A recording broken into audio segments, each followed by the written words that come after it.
ഇന്ന് കാന്തപുരം വിഭാഗത്തിന്റെ മാസിക റിസാലയിൽ യുഡിഎഫിനെ അതിനിശിതമായി വിമർശിക്കുന്നുണ്ട്. അവരോട് ആളുകളോട് പറയുന്നത്, നിങ്ങൾ വോട്ട് ചെയ്യുമ്പോൾ വർഗീയതയെ പ്രോത്സാഹിപ്പിക്കുന്നവർക്ക് വോട്ട് ചെയ്യരുത് എന്നുള്ളതാണ്. ഇത് ശരിക്കും ഒരു യുഡിഎഫിനുള്ള മുന്നറിയിപ്പായിട്ടാണ് കാണുന്നത്. ഷിബിലി, ഇത് കഴിഞ്ഞ ഈ പറയുന്ന നമ്മുടെ വീഡിയോകളിലെല്ലാം ഞാൻ പറഞ്ഞുകൊണ്ടിരുന്ന അതേ കാര്യം തന്നെയാണ്. അല്ലെങ്കിൽ ഞാൻ കുറച്ച് നാളുകൾക്ക് മുമ്പ് ക്രൈമിൽ ചെയ്തിട്ടുള്ള വീഡിയോയിലും ഞാൻ പറഞ്ഞിട്ടുള്ള അതേ കാര്യം തന്നെയാണ് ഇന്ന് കാന്തപുരം അബൂബക്കർ മുസ്ലിയാരിനും അവരുടെ ഈ പറയുന്ന പോലെ സംഘടനയും ഒക്കെ പറഞ്ഞിട്ടുള്ളത്. അവരുടെ ഔദ്യോഗികമായിട്ടുള്ള പ്രസിദ്ധീകരണമാണ്, നമുക്കറിയാലോ, മാസികയാണ് റിസാല എന്ന് പറയുന്നത്. ആ റിസാലയിൽ വന്നിട്ടുള്ള ലേഖനം പറയുന്നത് നിങ്ങൾ വോട്ട് ചെയ്യേണ്ടത് വർഗീയതക്കെതിരെയും ഫാസിസത്തിനെതിരെയും ആയിരിക്കണം എന്നുള്ളതാണ്. അതിൽ ചോദിക്കുന്ന ഏറ്റവും പ്രധാനപ്പെട്ട ചോദ്യം എന്താണെന്ന് ശിവലിക്കറിയാം. ആ ചോദ്യം ഞാൻ നേരത്തെ ചോദിച്ചുകൊണ്ടിരിക്കുന്നതാണ്. പിന്നെ നമ്മൾ കാന്തപുരം അബൂബക്കറിന്റെ അത്രയോ അല്ലെങ്കിൽ ഈ പറയുന്ന അവരുടെ സംഘടനയുടെ അത്രയോ ഒന്നും വലുതല്ലാത്തതുകൊണ്ട് ആളുകൾ ശ്രദ്ധിച്ചിട്ടില്ല. അല്ലെങ്കിൽ കുറെ ആളുകൾ കണ്ടു, പക്ഷെ 1 ലക്ഷം പേരെ കണ്ടിട്ടുണ്ട്. ഞാൻ പറയുന്ന ഏറ്റവും പ്രധാനപ്പെട്ട കാര്യം എന്ന് പറഞ്ഞത്, അഖിലേന്ത്യാ തലത്തിൽ ഈ വർഗീയതയോടും ഫാസിസ്റ്റ് നിലപാടുകളോടും പോരാടേണ്ട കോൺഗ്രസ് എങ്ങനെയാണ് ഇവിടെ ജമാഅത്തെ ഇസ്ലാമിയുമായിട്ട് നിങ്ങൾ കൈകോർക്കുന്നത്? അങ്ങനെ കൈകോർത്തുകൊണ്ട് നിങ്ങൾക്ക് എങ്ങനെ ഇതിനെ ചെറുക്കാൻ കഴിയും എന്നാണ് കൃത്യമായി ചോദിക്കുന്നത്. പിന്നെ അവരിപ്പോ വോട്ട് ചെയ്യണം എന്ന് പറഞ്ഞ കാര്യമൊക്കെ രണ്ടാമത്തെ കാര്യമാണ്. കാരണം അവരറിയപ്പെടുന്നതിന്റെ അരിവാൾ സുന്നികൾ എന്നുള്ളതിലൊക്കെയാണ്. എന്ന് പറഞ്ഞാൽ അവരിൽ മഹാഭൂരിപക്ഷവും തന്നെ ഇപ്പൊ കാന്തപുരം അബൂബക്കർ മുസ്ലിയാരും പിണറായി വിജയനും ഒക്കെ ആയിട്ട് നല്ല ബന്ധത്തിലാണ്. അല്ലെങ്കിലും ഒരുപക്ഷെ അവർ ചിലപ്പോ CPM-ന് തന്നെ അല്ലെങ്കിൽ LDF-ന് തന്നെ വോട്ട് ചെയ്തേക്കാം. പക്ഷെ പ്രധാനപ്പെട്ട പ്രശ്നം എന്താണെന്ന് അറിയാമോ ഷിബിലി? ഈ പ്രധാനപ്പെട്ട പ്രശ്നം എന്ന് പറഞ്ഞിട്ടുണ്ടെങ്കിൽ ഈ കാന്തപുരം അബൂബക്കർ മുസ്ലിയാർ തന്നെ ഇത്ര പരസ്യമായ വിമർശനങ്ങൾ പലപ്പോഴും നടത്താറില്ല. എന്ന് പറഞ്ഞാൽ അവര് വോട്ട് ചെയ്യുമ്പോൾ അവർ ചിലപ്പോൾ അവരിൽ മഹാഭൂരിപക്ഷവും CPM-നോട് ചിലപ്പോൾ അനുഭവമുള്ള ആളുകളായിരിക്കും, മുസ്ലിം ലീഗിനോട് അത്ര അനുഭവമില്ലാത്ത ആളുകളായിരിക്കും. പക്ഷെ പ്രശ്നം, ഇത്തരത്തിലുള്ള കാതലായ വിഷയം നിങ്ങൾ ഉയർത്തുമ്പോൾ അത് പലപ്പോഴും ഈ റിസാലയിൽ എത്തുമ്പോൾ, ഇപ്പൊ മാധ്യമങ്ങളിൽ അത് വാർത്തയാകുമ്പോൾ ഇത് എത്താൻ പോകുന്നത് ഈ പറയുന്ന കാന്തപുരത്തിന്റെ അനുയായികളിലേക്ക് മാത്രമല്ല. ആ അനുയായികൾ വളരെ ചിട്ടയായിട്ട് സംഘടനാ സിസ്റ്റം ഒക്കെ ഉള്ള ആളുകളാണ്, ഷിബിലിക്ക് അറിയാതെ. അപ്പൊ അത്തരത്തിലുള്ള ആളുകളിലേക്ക് മാത്രമല്ല, ഇത് കേൾക്കുമ്പോൾ നമുക്ക് കൂടി, അല്ലെങ്കിൽ ഇപ്പൊ PV അൻവർ പല കാര്യങ്ങളും പറയുമ്പോൾ ശരിയാണല്ലോ എന്ന് തോന്നുന്നത് പോലെ ഇതും ശരിയാണല്ലോ എന്ന് ആളുകൾക്ക് തോന്നും. ആ ശരിയാണല്ലോ എന്ന് തോന്നുന്നതിൽ നിന്നാണ് ഇതിലെ പ്രശ്നങ്ങൾ ഉത്ഭവിക്കാൻ പോകുന്നത്. എന്റെ ചോദ്യം വളരെ സിമ്പിൾ ആണ് ഷിബിലി. ഒന്ന് കാന്തപുരം അബൂബക്കർ മുസ്ലിയാർ ഉയർത്തിയിട്ടുള്ള ഈ ചോദ്യത്തിന് ആര് മറുപടി പറയും? കോൺഗ്രസോ UDF-ഓ അതിലേതെങ്കിലും ആളുകളോ മറുപടി പറയോ? സാധാരണ കോൺഗ്രസിനും UDF-നും അത്തരത്തിലുള്ള ശീലമില്ല. ഇനി ചിലപ്പോൾ ഏതെങ്കിലും ബിഷപ്പോ അല്ലെങ്കിൽ ഈ പറയുന്ന പോലെ ഇത്തരത്തിലുള്ള മതപണ്ഡിതന്മാരോ ഒക്കെ ഉയർത്തുന്ന ഒരു കാര്യത്തിനും സാധാരണ ഒരു മറുപടി പറയാറില്ല. അവര് ഇനി മറുപടി പറഞ്ഞാൽ തന്നെ ലാസ്റ്റ് അതൊരു അവർക്ക് വ്യക്തിപരമായി കോൺഗ്രസിനകത്ത് നിൽക്കാൻ പ്രശ്നമാവും. ചിലപ്പോൾ അടുത്ത തെരഞ്ഞെടുപ്പ് സ്ഥാനാർത്ഥിയാകുമ്പോൾ വരുമ്പോൾ ഇത്തരം ആളുകളുടെ അനിഷ്ടം മേടിച്ചു വെച്ചാൽ പോലും അത് പ്രശ്നമാകും എന്ന് വിചാരിച്ച് അവർ പറയാറില്ല. അപ്പൊ പിന്നെ ഈ കോൺഗ്രസ് ഇതിൽ സൈലന്റ് ആയി കൂടി ഇരിക്കുമ്പോൾ പിന്നെ ഈ ബാക്കിയുള്ള പൊതുജനം കേൾക്കുമ്പോൾ, ഇപ്പൊ കാന്തപുരം അബൂബക്കർ മുസ്ലിയാരോ അല്ലെങ്കിൽ അദ്ദേഹത്തിന്റെ ഒരു സുന്നി വിഭാഗമോ ഒക്കെ തന്നെ ഇത്തരത്തിലുള്ള ഒരു പ്രസ്താവന എഴുതി വെക്കുമ്പോൾ അത് എത്താൻ പോകുന്ന ആരിലേക്കാണ് ഷിബിലി? ഈ ഇപ്പൊ റിസാല എന്നൊക്കെ പറയുന്നത് നമ്മുടെ നാട്ടില് 10 ലക്ഷം സർക്കുലേഷൻ ഉള്ള ഒരു കാര്യമൊന്നുമല്ല. പക്ഷെ അത് എത്താൻ പോകുന്നത് ഒരു മുസ്ലിം കമ്മ്യൂണിറ്റിയിലെ ഒരു ഇന്റലക്ച്വൽസ് ആയിട്ടുള്ള ആളുകൾ മാത്രമാണ് അത് തേടിപ്പിടിച്ച് വായിക്കാൻ പോകുന്നത്. ഒന്ന്, അവര് മറ്റുള്ള ആളുകളെ സ്വാധീനിക്കാൻ കഴിയുന്ന ആളുകളാണ്. അതാണ് ഒന്നാമത്തെ കാര്യം. ഇനി രണ്ടാമത്തെ കാര്യം എന്താ? രണ്ടാമത്തെ കാര്യം, ഇത് മാധ്യമങ്ങളെല്ലാം വാർത്തയാക്കുമ്പോഴും ഇതിനെതിരെ പ്രതികരിക്കാൻ കോൺഗ്രസിനുള്ളിൽ നിന്ന് UDF-ൽ നിന്നുള്ള ഒരാളും വരില്ല. എന്ന് പറഞ്ഞാൽ ഡിഫൻസിലായിക്കാണ്. എനിക്ക് പക്ഷെ ആ വാർത്ത കേട്ടപ്പോൾ ഈ സന്തോഷമുണ്ട്. ഞാനിന്ന് ഈ വീഡിയോ പോലും ചെയ്യാമെന്ന് വിചാരിച്ച ഒരൊറ്റ കാര്യം കൊണ്ടാണ്. കാരണം ഞാനിത് കഴിഞ്ഞ 2 or 3 വീഡിയോകളിലായി കൃത്യമായി പറഞ്ഞുകൊണ്ടിരിക്കുന്ന ഒരു കാര്യമാണ്. ഞാൻ കുറച്ചുകൂടി കടത്തി പറഞ്ഞിരുന്നു, പ്രിയങ്ക ഗാന്ധിയുടെ മണ്ഡലത്തിൽ ഇത്തരത്തിലുള്ള ഒരു കൂട്ടുകെട്ടുണ്ടാക്കി എന്ന് പറയുന്ന വലിയ പ്രചാരണം നടക്കും എന്നുള്ളത് പറഞ്ഞിരുന്നു. അങ്ങനെ നടന്നാൽ ഇത് ആരെയാണ് സഹായിക്കുക എന്നുള്ളതെല്ലാം ഈ പ്രചരണം ഒന്നും കൃത്യമായി പറഞ്ഞിട്ടില്ല. പക്ഷെ ഇങ്ങനൊരു കൂട്ടുകെട്ടുണ്ടാക്കിയാൽ ആ പ്രചരണം അഖിലേന്ത്യാ തലത്തിൽ കോൺഗ്രസിന് ദോഷമായി ബാധിക്കുമെന്നുള്ളത് കാന്തപുരം അബൂബക്കർ മുസ്ലിയാർക്കും അദ്ദേഹത്തിന്റെ ഗ്രൂപ്പിനും മനസ്സിലായി. പക്ഷെ എന്നിട്ട് പോലും ഈ പറയുന്ന നമ്മുടെ കോൺഗ്രസിനും UDF-ലുള്ള ആളുകൾക്ക് മനസ്സിലായിട്ടില്ല. ഇനി മനസ്സിലായിട്ട് അവർ ഇങ്ങനെയൊക്കെ സംഭവിച്ചോട്ടെ, അത് തങ്ങൾക്കൊക്കെ വ്യക്തിപരമായിട്ട് ചില ഗുണങ്ങളുണ്ടാവും. കാരണം അതിൽ നിന്നുള്ള ആരെങ്കിലും നേതൃത്വത്തിലിരിക്കുന്ന ആളുകളെ പിടിച്ച് മാറ്റാം. ഇപ്പൊ VD സച്ചിനൊക്കെ വേണമെങ്കിൽ പിടിച്ച് മാറ്റാം എന്ന് വിചാരിച്ച് മിണ്ടാതിരിക്കുന്നതാണോ എന്നും എനിക്ക് സംശയമുണ്ട്. അതുകൊണ്ടാണ് ഞാൻ പറഞ്ഞത് ഇത് വലിയ പ്രസ്താവനയാണ്. സാർ, ഇതിൽ ലീഗ് പറഞ്ഞത് നിലപാട് ഈ ഇലക്ഷന് ശേഷം വ്യക്തമാക്കുക എന്നുള്ളതാണ്, ജമാഅത്തെ ഇസ്ലാമിയുമായിട്ടുള്ള. അത് ലീഗ് ഇതിനുണ്ടാകുന്ന പ്രശ്നം തിരിച്ചറിഞ്ഞുകൊണ്ടാണോ? അല്ല, ഞാൻ ചോദിക്കുന്നത് എന്തിനാണ് ലീഗ് ഇതിന് ശേഷം വ്യക്തമാക്കാന്ന് പറയുന്നത്?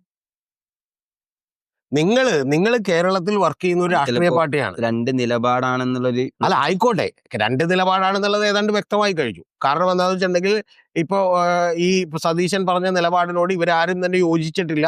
അത്തരം ചോദ്യങ്ങളോട് പോലും ഒഴിവാക്കി വിടുകയാണ് ചെയ്തിട്ടുള്ളത്. അതൊരു മര്യാദയാണ്. പക്ഷെ ഷിബിലി അറിയേണ്ട ഒരു കാര്യം എന്ന് പറഞ്ഞാൽ മുസ്ലിം ലീഗ് ചെയ്യേണ്ട ഏറ്റവും പ്രധാനപ്പെട്ട കാര്യമുണ്ട്.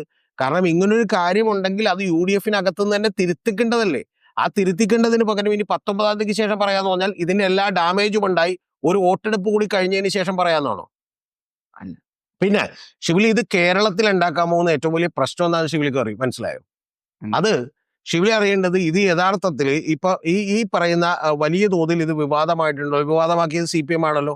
ആ CPM ഇത് വിവാദമാക്കിയതിന്റെ ഇതിന്റെ അടുത്ത ഘട്ടം എന്താണെന്ന് ഷിബിലിക്ക് അറിയാമോ?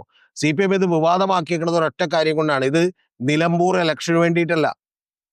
ഇത് അടുത്ത 2026 പ്രചാരണത്തിന്റെ കുന്തമുനയാകാൻ പോകുന്ന കാര്യമാണ്. ഷിബിലി ഇപ്പൊ എഴുതി വെച്ചോ. അതെ. ഇനി 2016-ലും 2021-ലൂടെ തെരഞ്ഞെടുപ്പെടുന്നല്ലോ. നമ്മളുടെ കയ്യിൽ കണക്കുണ്ടല്ലോ. കണക്കൊന്നും ഞാൻ പറയുന്നില്ല. 2017-നേക്കാൾ BJPക്ക് വോട്ട് കുറഞ്ഞോ 2021? കുറഞ്ഞു. ലക്ഷക്കണക്കിന് വോട്ടുകളുടെ കുറവുണ്ടായി ഇല്ലേ? വലിയ തോതിലുള്ള ശതമാനം, അതായത് 3-4% കുറവുണ്ടായി. ലക്ഷക്കണക്കിന് വോട്ടുകളും കുറഞ്ഞു. ഈ ലക്ഷക്കണക്കിന് വോട്ടുകൾ കുറഞ്ഞത് കൊണ്ടാണ് യഥാർത്ഥത്തിൽ CPM ജയിച്ചത് എന്ന് പറയുന്ന ഒരു കാര്യം പലപ്പോഴും കോൺഗ്രസിന്റെ പല നേതാക്കന്മാരും ഉന്നതരായ നേതാക്കന്മാരും എന്നോട് ഷിബിലിയോട് കൂടി പറഞ്ഞിട്ടുണ്ട്. മനസ്സിലായി? അവര് മറിച്ച് വോട്ട് ചെയ്തതാണെന്ന്. ഇത് മറിച്ച് വോട്ട് ചെയ്യുക എന്ന് പറഞ്ഞാൽ നാളെ BJP അനുഭവമുള്ള ആളുകളോട് നേരെ ചെന്നിട്ട് നാളെ നരേന്ദ്രമോദി പോലും വിളിച്ചിട്ട് പിണറായിക്ക് വോട്ട് ചെയ്യുമെന്ന് പറഞ്ഞാൽ അവർ ചെയ്യോ? ഇല്ല. പിണറായി പോലും ഇപ്പൊ നാളെ തൃശ്ശൂർ സുരേഷ് ഗോപിക്ക് വോട്ട് ചെയ്യണമെന്ന് പറഞ്ഞാൽ പിണറായി ചെന്നിട്ട് അവിടുത്തെ ഒരു ബ്രാഞ്ച് മെമ്പറോട് നിങ്ങൾ സുരേഷ് ഗോപിക്ക് വോട്ട് ചെയ്തോളൂ എന്ന് പറഞ്ഞാൽ അവൻ ചെയ്യില്ല. കാരണം എന്താ? അവൻ ഇതിനകത്ത് ആത്മാർത്ഥമായി നിൽക്കുന്നവനാണ്. അവനൊന്നും കിട്ടാതെ ഒരു അനുഭവം കൊണ്ട് നിൽക്കുന്നവനാണ്. പക്ഷേ അതിനുള്ള സാഹചര്യം ഒരുക്കാം. ആ സാഹചര്യം എന്താണ്? ഇപ്പൊ ഈ പറയുന്ന സമസ്തക്കും അതുപോലെ തന്നെ മറ്റു പല ആളുകൾക്കും ഇത്ര തോതിൽ ഭിന്നിപ്പുണ്ടായിട്ടും കോൺഗ്രസ് ഇതുപോലൊരു പാർട്ടിയെ, ജമാഅത്തെ ഇസ്ലാമിയെയും അതിന്റെ പാർട്ടിയായിട്ടുള്ള വെൽഫെയർ പാർട്ടിയെയും എടുത്ത് UDF-ലേക്ക് എടുക്കാൻ പോകുന്നു. ആ UDF-ലേക്ക് എടുത്ത് ഒരു സ്ഥലത്ത് അവർക്ക് സ്വതന്ത്രനെ കൊടുത്തുകൊണ്ട് ജയിപ്പിക്കാൻ പോകുന്നു എന്ന് പറയുന്ന ഒരു ധാരണ ഉണ്ടാക്കുമ്പോൾ എന്നാ പിന്നെ അങ്ങനെയുള്ള തീവ്ര വർഗീയവാദികളോ അല്ലെങ്കിൽ കൈവിട്ട് കാൽവിട്ട് ടീംസോ ഒന്നും ജയിച്ച് ഞങ്ങളെ ഭരിക്കണ്ട എന്ന് ഇവിടത്തെയുള്ള ബാക്കിയുള്ള സമൂഹങ്ങൾ തീരുമാനിക്കും. ഞാൻ പറയുന്നത് സമൂഹം ഇറസ്പെക്റ്റീവ് ഓഫ് സമൂഹം, ക്രിസ്ത്യനോ ഹിന്ദുവിലോ ഇത് കുറച്ച് കൂടുതലായിട്ട് ഉണ്ടായേക്കാം. ഞാൻ പറയുന്നത് മുസ്ലിം ഇതിനകത്തും ഇതുണ്ടാവും. ഷിബിലിക്കറിയാലോ, കാരണം ഇവർക്കാകെ 1% വോട്ടുള്ളൂ. മനസ്സിലായോ? പക്ഷെ ഇവരെ ആശയപരമായി സ്വാധീനിക്കുന്നത് കൂടുതലാണ്. അത് ഞാനിപ്പോ ഡീറ്റെയിലിംഗിലേക്ക് പോകുന്നില്ല. പക്ഷെ ബാക്കിയുള്ള ഇതൊന്നും ആശയപരമായി എതിർക്കുന്ന ആളുകളുടെ നമ്പർ കൂടുതലാണ്, വളരെ കൂടുതലാണ്.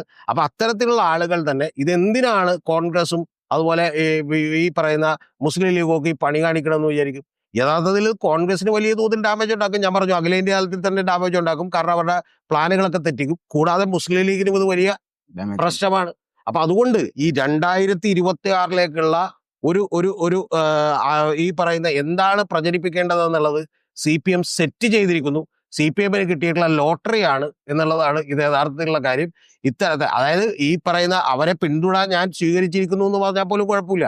പക്ഷെ പിന്തുണ സ്വീകരിച്ചു എന്നുള്ളത് മാത്രമല്ല, അവരത്തരത്തിൽ ഇപ്പോ മതരാഷ്ട്രവാദമൊന്നും ഇല്ലാത്ത പാർട്ടിയാണെന്ന് ന്യായീകരിക്കേണ്ട കാര്യം ഇല്ല. അവര് പോലും അങ്ങനെ പറയുന്നില്ല. ഈ കഴിഞ്ഞ നേരെ ചൊവ്വയിൽ പോലും VD സതീശൻ എന്ന് പറയുന്നത് അവരെന്താണ്, അവരെവിടെയെങ്കിലും അക്രമം നടത്തിയിട്ടുണ്ടോ? അങ്ങനെ അക്രമം നടത്താത്ത വളരെ നല്ല സുന്ദരമായിട്ടുള്ള ഒരു പാർട്ടിയാണ് എന്ന് പറയുന്നത് വലിയ തോതിൽ ഡാമേജ് ഉണ്ടാക്കും. ആർക്കൊക്കെ ഡാമേജ് ഉണ്ടാക്കും? ഇനി ഷിബിൽ അറിയേണ്ട ആർക്കൊക്കെ ഡാമേജ് ഉണ്ടാക്കുമെന്ന് അറിയോ?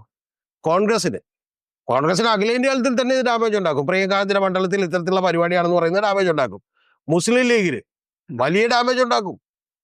ഇനി ഇതൊക്കെ പോട്ടെ, ജോസഫ് ഗ്രൂപ്പിന് എത്ര ഡാമേജ് ഉണ്ടാക്കും ഷിബിലി? വലിയ രീതിയിലുണ്ടാക്കും. എന്നിട്ട് ഇവര് പറയാണ് ഞങ്ങളിനി KM മാണിനെ കൂട്ടരെ ഇങ്ങോട്ട് വിളിച്ച് ഇത് വികസിപ്പിക്കുമെന്ന്. KM മാണി രാവിലെ മറ്റേ എഴുന്നേറ്റ് ഒരു സുപ്രഭാതത്തിൽ എഴുന്നേറ്റ് അങ്ങോട്ട് പോയതൊന്നും അല്ല ഷിബിലി. ഇവിടത്തെ ബിഷപ്പും മെത്രാന്മാരും ഒക്കെ പറഞ്ഞിട്ട് തന്നെയാണ് പുള്ളി അപ്പുറത്തേക്ക് പോയത്. ജോസ്മോൻ ഇവിടെ നിന്നിട്ട് കാര്യമില്ല, നീ അപ്പുറത്ത് പോകുന്നോണ്ടാ പോയേക്കടാ. അപ്പൊ ജോസ്മോൻ നാളെ തിരിച്ചു വരാതെ ഇനി വിചാരിക്കുന്നുണ്ടെങ്കിൽ അതും കൂടി അടയും. കാരണം എന്താ? എല്ലാവരും ഇതിനെ എതിർക്കും. ഇത്തരം കാര്യം ഈ പറയുന്ന ഒരു ഘടകകക്ഷികളുടെ അണികളോട് അവർക്ക് പറഞ്ഞേക്കാൻ പറ്റില്ല. അതാണ് ഇതിന്റെ ഏറ്റവും വലിയ ഡാമേജ്. അത് കാന്തപുരം അബൂബക്കർക്കും അതുപോലെ തന്നെ മുസ്ലിയാർക്കും അതുപോലെ തന്നെ ഈ പറയുന്ന ഇവർക്കും ഒക്കെ മനസ്സിലായി. സ്റ്റുഡൻറ് സുന്നി ഫെഡറേഷനും ഒക്കെ മനസ്സിലായി. അവരുടെ ഔദ്യോഗിക മുഖപത്രമായിട്ടുള്ള ഈ പറയുന്ന റിസാല മാസികക്കും മനസ്സിലായി. പക്ഷെ എന്നിട്ട് പോലും UDF-നും VD സതീശനും ബാക്കിയുള്ളവർക്കൊന്നും മനസ്സിലായില്ല എന്ന് പറഞ്ഞാൽ എന്റെ തോന്നൽ കൂടി ഷിബിലിനോട് പറയാം. അതേപോലെ കേട്ട ആളുകൾക്ക് കുഴപ്പമാണെന്ന് തോന്നുന്നു. ഇവരൊക്കെ വിചാരിക്കുന്നുണ്ടെന്ന് എനിക്ക് തോന്നുന്നു. UDF-ലെ വലിയ നേതാക്കന്മാരൊക്കെ വിചാരിക്കുന്നുണ്ടെന്ന് തോന്നുന്നു പിണറായി ഒന്നുകൂടി ഭരിച്ചോട്ടെ എന്ന്. അതെ, അങ്ങനെ തോന്നുന്നത്. അല്ല അങ്ങനെയുള്ള നിരവധി കാര്യങ്ങളുണ്ട്. ഇപ്പൊ ചില കോർപ്പറേഷൻ ഭരണത്തിലൊക്കെ എനിക്ക് കൃത്യമായിട്ട് അറിയാം. അതായത് നിങ്ങൾ ആര് ഭരിച്ചാലും അവർക്ക് കിട്ടാനുള്ളത് കിട്ടും. ഉം, ഉം. അതായത് പ്രതിപക്ഷം പ്രശ്നം ഉണ്ടാക്കാതിരിക്കാൻ കിട്ടാനുള്ളത് കിട്ടും. എനിക്കറിയില്ല, ഞാനിതിപ്പോ ആരോപണമായിട്ടൊന്നും ഉന്നയിക്കുന്നില്ല, കാരണം നമുക്കൊരു തെളിവില്ല. പക്ഷെ എന്റെ സംശയം ഇതല്ലാതെ ഇതിനകത്ത് നിന്ന് ഒരു ഗുണവും ഉണ്ടാകാൻ പോകുന്നു. എന്ത് ഗുണം ഉണ്ടാകാൻ പോണത്? ഇനി ഞാനിത് ഇന്ന് പറയുന്നതല്ല, ഞാനിത് പാലക്കാട് ഇലക്ഷനിൽ ഷിബിലി അറിയേണ്ടത് ഞാൻ ഇതുപോലെ വീഡിയോ ചെയ്തിരുന്നു. നമ്മുടെ ഇതിനകത്ത് തന്നെ ഉണ്ട്. ഈ പാലക്കാട് SDPയുടെ വോട്ടങ്ങട് വേണ്ടെന്ന് പറയേണ്ട ആവശ്യം ഉണ്ടായിരുന്നു. പിന്നെ VD സതീശൻ ചോദിക്കുന്നുണ്ടല്ലോ, അപ്പൊ ഞങ്ങൾ പാർലമെന്റ് തെരഞ്ഞെടുപ്പിൽ വേണ്ടെന്ന് പറഞ്ഞു. പാർലമെന്റ് തെരഞ്ഞെടുപ്പിൽ വേണ്ടെന്ന് പറഞ്ഞെന്താ? അഖിലേന്ത്യാതലത്തിൽ ഇത് ചർച്ചയാവുമെന്നറിയാം. മനസ്സിലായ? അപ്പൊ അതുകൊണ്ട് ഈ പാലക്കാട് തെരഞ്ഞെടുപ്പിൽ വേണ്ടെന്ന് പറയാൻ പാടുള്ളത് എന്ത് സംഭവിക്കാനാണ് ഷിബിലി? അപ്പൊ അതുകൊണ്ട് ഇത് മനസ്സിലാക്കേണ്ട സമയം അതിക്രമിച്ചു കഴിഞ്ഞിരിക്കുന്നു. കാന്തപുരം അബൂബക്കർ മുസ്ലിയാറിനെങ്കിലും വാചകങ്ങൾ കേൾക്കണമെന്നാണ് എനിക്ക് പറയാനുള്ളത്. കാരണം കോൺഗ്രസും മുസ്ലിം ലീഗും ഒക്കെ നശിച്ചു പോകണമെന്നും നമുക്ക് ആഗ്രഹമില്ല. അതുകൊണ്ട് നമ്മൾ ആത്മാർത്ഥമായി പറയുന്നത്, നിങ്ങൾ ഹൃദയം തുറന്ന് മനസ്സ് തുറന്ന് കേൾക്കണമെന്നാണ്.